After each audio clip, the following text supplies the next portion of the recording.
Eu sou a Milena Dias Eleonora, número 30 do terceiro ano C, e hoje eu vou falar dos métodos de obtenção, vantagens e desvantagens do papel. Métodos de obtenção do papel. A primeira etapa é a etapa da colheita da matéria-prima, onde a árvore é cortada e transportada para o local de fabricação.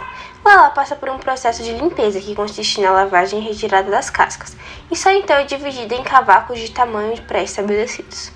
Uma atitude ecologicamente correta é usar áreas reflorestadas, local onde são plantadas espécies mais apropriadas para o tipo de celulose ou papel a ser produzido, e que posteriormente são renovadas com o replantio de outras árvores. A segunda etapa é a etapa do preparamento da polpa, onde os cavacos são cozidos em um digestor a temperatura de 180 graus. Nesta etapa, já se tem acesso a uma pasta marrom, que pode ser usada para fabricar papéis não branqueados. A terceira etapa é a etapa do branqueamento, onde os alvejantes, que são produtos químicos branqueadores, são adicionados à pasta marrom, transformando-a em polpa branqueada. A quarta etapa é a etapa da secagem e prensagem, onde a polpa de celulose é espalhada em uma tela de metal que roda entre diversos cilindros. A matéria é então seca e prensada até atingir a gramatura desejada para o papel a ser produzido. A quinta etapa é a etapa dos aditivos, onde o papel já pronto pode passar ainda por um tratamento com aditivos para adquirir outras características. Um exemplo disso é adicionar cola ao papel que será usado para impressão. Outro exemplo é a adição de argila, que torna a superfície do papel mais lisa e macia, tornando ideal para a escrita. Olá, eu sou a Sabrina, número 36, e eu vou falar um pouco sobre as matérias-primas que foram usadas e são usadas até hoje na fabricação do papel. Desde a invenção, inúmeros materiais foram usados para sua fabricação, mas muitas dessas matérias-primas foram abandonadas, quer pela exaustão de suas reservas, quer pela impossibilidade de atenderem à demanda e à exigência em qualidade crescente da indústria. Ali eu coloquei alguns exemplos, que são as fibras de vegetais arbustivos, como o papiro, o linho, a amoreira, entre outros, que eram utilizados, mas acabaram sendo abandonados, e logo depois eram muito utilizadas as fibras de algodão e palhas de gramíneas. Mas, finalmente, depois dessas aplicações, eles adotaram a madeira como definitivo, como sendo a matéria-prima fundamental para o papel, o que continua sendo até hoje em dia. Ainda eu vou aproveitar a deixa para falar um pouco de como esse processo ocorre. A árvore, uma vez coletada, passa por um rigoroso processo de limpeza, no qual é previamente lavada e todos os materiais considerados impuros para o processo são eliminados. E neste momento, as folhas e cascas presentes nos galhos e troncos são retiradas. Em seguida, a matéria-prima é dividida em pedaços de tamanhos pré-determinados e levada ao cozimento em um digestor a temperaturas de 160 graus. O produto resultante deste processo adquire a forma de uma pasta, denominada a polpa da celulose. E na etapa final desse processo, a polpa da celulose passa pela secagem e prensagem, que é onde ela é espalhada por uma tela de metal e a tela passa por cilindros e a polpa é prensada até atingir a espessura desejada, dando início às gramaturas que existem hoje em dia. Um detalhe importante é que todo esse trabalho se torna desnecessário se o processo utilizado for o da reciclagem, o qual o aproveitamento de 1 tonelada de papel usado evita o corte de 15 a 30 novas árvores, poupando muito o meio ambiente. Oi, meu nome é João, meu número da chamada é o número 12, e eu estarei apresentando sobre as aplicações, curiosidades e funções orgânicas dos compostos presentes no papel. Quanto às funções orgânicas, nós temos a celulose, que é um dos principais compostos do papel. A celulose é um homopolissacarídeo, ou seja, ela possui somente um tipo de monossacarídeo, assim como é também no amido e no glicogênio. A fórmula molecular da celulose é C6H10O5. Ela é formada apenas por D-glicoses ligadas entre si por meio de uma ligação covalente específica chamada de ligação glicosídica. A ligação glicosídica é uma ligação de condensação entre dois sacarídeos. A ligação, resumidamente, ela vai se iniciar por meio da interação do grupo hidroxila de um carboidrato com hidrogênio de outro. Aplicações que o papel tem no nosso cotidiano. Ele está altamente presente na escrita e impressão, que ele é vinculado a cartas, livros, revistas, jornais, relatórios e panfletos, e entre outros. Ele também está presente no comércio, em embalagens e até mesmo no artesanato, que ele vai servir para fazer ali o origami ou até mesmo o processo de colagem e cartunagem. Ele também está presente na nossa higiene pessoal, como o papel higiênico, lentes de papéis, guardanapos e papel toalha. E ele também no comércio ele ainda vai estar presente em etiquetas e rótulos, como uma alternativa mais sustentável ao plástico ou outros derivados. Bem, falando um pouco das vantagens e desvantagens do papel, vamos começar com as vantagens. Versatilidade, porque o papel é um meio de comunicação amplamente utilizado, adequado para uma variedade de finalidades, como escrever, desenhar, imprimir, embalar e muito mais. Acessibilidade, porque o papel é relativamente barato e amplamente disponível, tornando-se um meio de comunicação acessível para a maioria das pessoas. Portabilidade, o papel é leve e fácil de transportar, o que o torna conveniente para levar consigo em viagens ou em situações em que o acesso a dispositivos eletrônicos pode ser limitado.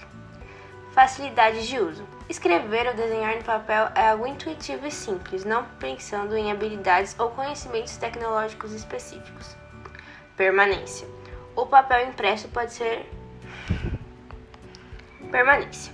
O papel impresso pode ter uma vida útil... Permanência. O papel impresso pode ter uma vida útil e prolongada se armazenado corretamente, tornando-o uma opção resistente para registros e documentos importantes. Renovável e biodegradável. O papel é um material renovável, pois é feito a partir de fibras de madeira, que podem ser replantadas. Além disso, o papel é biodegradável, o que significa que pode ser decomposto naturalmente pela natureza, ao contrário de materiais plásticos, por exemplo. Confiabilidade. O papel é um meio de comunicação e registro comprovado, que tem sido usado há séculos. A confiabilidade do papel é alta e pode ser usado para documentos legais como contratos e registros importantes. E por último, fácil de produzir e reciclar, devido ao fato que o processo de produção do papel é relativamente simples e muitas empresas têm programas de reciclagem de papel para reduzir a quantidade de resíduos produzidos. Em relação às desvantagens do papel, podemos destacar o desmatamento, porque a produção de papel muitas vezes envolve o corte de árvores, o que pode contribuir para o desmatamento e a perda de habitats naturais. Embora exista um esforço para promover o manejo florestal sustentável, o impacto ambiental ainda é uma preocupação. Consumo de energia e água. A produção em larga escala requer recursos naturais, o que pode ter um impacto negativo no meio ambiente. Poluição do ar e da água. A produção de papel também pode resultar na emissão de poluentes atmosféricos e na emissão de poluentes da água. Os produtos químicos utilizados no processo de branqueamento do papel podem ser prejudiciais ao meio ambiente se não forem devidamente tratados. Armazenamento e espaço físico. O uso do papel pode levar à geração de documentos e ao uso do espaço físico para armazená-los. Isso pode ser problemático em escritórios e residências com espaço limitado. Durabilidade limitada. O papel é vulnerável a danos causados por umidade, insetos, fogo e outros elementos. Em comparação com formatos digitais, os documentos em papel podem ser mais ansiosos a perdas e lamentações ao longo do tempo. Impacto ambiental. O descarte inadequado de papel pode ter um impacto negativo no meio ambiente, pois pode levar anos para se decompor e pode liberar gases prejudiciais ao meio ambiente. E por último, limitações de armazenamento e transporte, porque o papel é um material volumoso e pesado, o que pode tornar o armazenamento e o transporte ineficientes em comparação com formatos digitais. Agora, uma das principais curiosidades vinculadas ao papel é sua origem antiga, que ele foi inventado pelos chineses durante a dinastia Han, por volta do século II a.C., e ele inicialmente era feito de papéis de fibras vegetais, como o bambu e o linho. Também a gente tem vários tipos variados de papel, como papel sulfite, cartão, fotográfico, papel vegetal e papel jornal. Também temos o uso no cotidiano, já como dito anteriormente nas suas aplicações.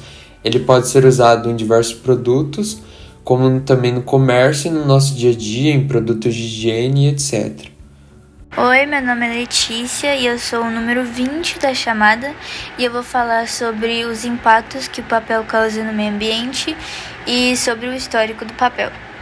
O maior impacto que o papel causa no meio ambiente é o derrubamento em massa das árvores, além de ocasionar também a poluição atmosférica, inundações, aumento do nível do mar, extinção de espécies, mudanças climáticas, destruição da camada de ozônio, chuva ácida e as erosões.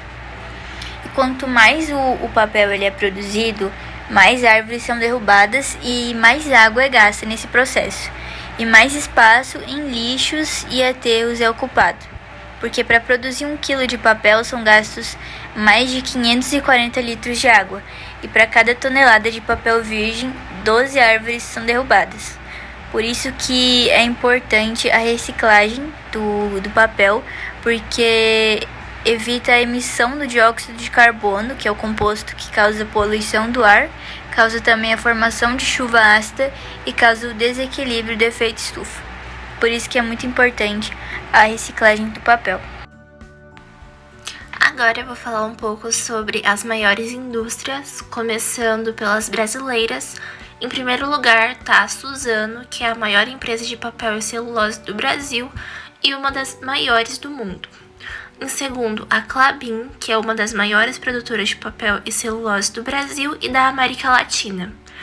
Em terceiro lugar, International Paper do Brasil, que se trata de uma empresa americana que possui unidades de produção no Brasil. Daí tem a Bracell, que é considerada uma das maiores produtoras de celulose solúvel e celulose especial no mundo. Além disso, possui áreas florestais no interior de ambos os estados, Bahia e São Paulo. Ali em cima dá para vocês verem de quais estados são cada empresa, que eu deixei bem separadinho, bem destacado. Daí também tem, em quinto lugar, a Eldorado Brasil, que é uma das maiores produtoras de celulose do Brasil e também produz papéis para embalagens. E agora sobre as principais indústrias espalhadas pelo mundo. Em primeiro lugar está a International Paper, nos Estados Unidos. Em segundo, a Wishrock, também nos Estados Unidos. Em terceiro, a Nine Dragons Paper, que fica na China. Em quarto, a Stora Enso, na Finlândia / Suécia. Daí, em quinto lugar, a UPM Kymmene, que fica na Finlândia também. A história do papel começou na China e os registros datam a criação do papel no ano de 123 a.C. E naquele tempo, para produzir o papel, eram misturadas cascas de árvores e restos de tecido, que eram cozidos e depois amassados. E essa massa ela era espalhada em uma peneira e depois colocavam ela no sol para secar. E depois da China, o outro país a se apropriar da técnica da criação do papel foram os espanhóis. E já na América, a história do papel nas Américas começou primeiro nos Estados Unidos, com a invenção da primeira fábrica em 1690 na Pensilvânia. Depois, quando chegou no Brasil, a história do papel ela foi marcada pela instalação da primeira fábrica, que era localizada em Andaraí Pequeno, no Rio de Janeiro. O início da produção se deu a partir da vinda da família real, que governava sua colônia presencialmente, graças à invasão do Império Napoleônico, em Portugal. O papel ele se tornou muito importante em todo o mundo, porque fazia parte da história de toda a humanidade, porque promove e facilitava, né, porque hoje em dia não é mais tanto utilizado, é mais online, mas facilitava os processos da comunicação entre os seres humanos. E é através dele que a gente lê um livro ou assina um documento, por exemplo.